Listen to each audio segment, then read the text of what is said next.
Alright, well, we're nearing the end on this restore of this 1400 Suzuki Intruder that I picked up when I got 5 other Viragos. So normally I do videos on Viragos, but this is a real pretty bike. Turned out nice, all repainted. I didn't make any videos of doing the restore because this is the first Suzuki I've ever done. But I'm down to the little bitty items, such as right over here you can see on that mirror. We got the little rusty nuts up there from this bike. It's an 87 and it sat out in a guy's yard for a couple decades. I'll put a picture of how I got it buried in the ground there, and you can see what it started from. But things like that, little bitty things like this, are pretty easy to take care of, and they are the same for most every bike. And as you can see, I've already done one side, so thought I'd show in case the little nuts and things up on the mirrors are getting nasty. What you can do, since you can't really find these, and I like the OE mirrors, that I will cover them up, and I'm going to use shrink tubing. So here you can see the result. I just covered them up, but you can't just really cover them up. You got to buff some of that off first. So let's get set up. We'll take this guy off over here, get him on the buffer, get it smoothed down, and then I'll show about this shrink tubing and how to make it look decent again. Not brand new, not chrome, but for a restore bike, it'll be in pretty good shape, and nobody will ever know the difference but me. Alright, so over to the cloth buffing wheel we go, and I got some clay compound on it anyway where I've been buffing stuff. But as you can see in the video there, these are beyond hope. There's no way I'm going to be able to get that rust off and have that chrome come back. And even on here it's messed up pretty bad, but this might buff out decent enough I can tolerate it. And the clay on the buffing wheel is going to get inside and seal all that up, so it's going to help it to not rust anymore. But these are so bad I'm just going to have to cover them up. So we'll start by taking the mirror off, and then what I'm going to do is hit that with the buffer. Let's get the buffing.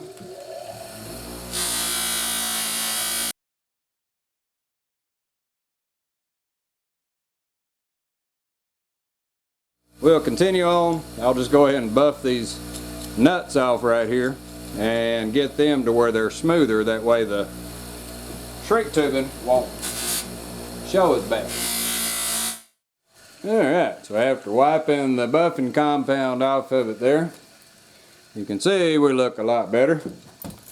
So the chrome does look better, but unfortunately these are just too pitted up. There's nothing we can do to get that chrome back because it's just all the way through the chrome. But the bar still looks pretty good, so all we need to do is worry about covering up the nuts and the little ends right there. So what we got to do is get us some shrink tube. So let's get over here and see what we got for shrink tube. Alright, so if you go over to your local cheap store like Harbor Freight, something like that, a lot of times they sell shrink tube in the box. And so this is just a long piece of shrink tube, and this is a 3/4. And what I'm going to do is cut little pieces off and then put them onto our shaft over here, and then we'll shrink them down, and you'll see how much better it looks from being all rusty to at least covered up. Now, like I say, it'd be nice if you could find some OEs that were perfect, but I'm going to ride this bike. I'm not worried too much about perfect, but I don't want to sit there and look at rust all day. So let's get these little pieces cut, and then we'll head back over to the bike and shrink tube them down. So all we need is little pieces, whatever you think will cover up your rusty spot. So I'm gonna go about that long and about this long based on the other one that I did. About like that. So we just need 2 pieces of that shrink tubing, and we'll grab everything up and head back over to the bike. Alright, so with the mirror installed back on the bike and in the right position, I already got it tightened up and everything. So now all we got to do is take our little shrink tubies, and we're going to put them right over the top of that nut and let it overhang just a little bit. And then for this one, I'm going to put it all the way up over the mirror's edge just a little bit, just to be able to seal off the water. So let's get it right about there.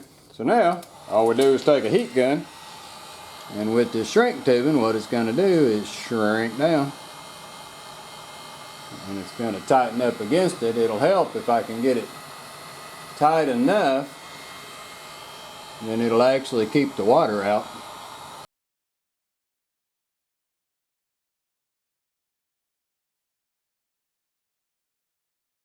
And there we are. So now it looks a ton better. And like I say, it's not a perfect. It'd be nice to have some brand new ones, but they're cleaned up again and the rust is all covered up with the shrink tubing. So only I'm going to notice. Everybody else probably think that's factory or something. I don't know. But if I do need to adjust the mirrors, the little tubing will pull up. And so all I got to do is just pull it up and I can push it back down. I can adjust the mirrors and everything. So there you go. So a quick and dirty on how to get rid of some rusty nuts on your mirrors, make them look good again. And as you can see, now we're matching up good.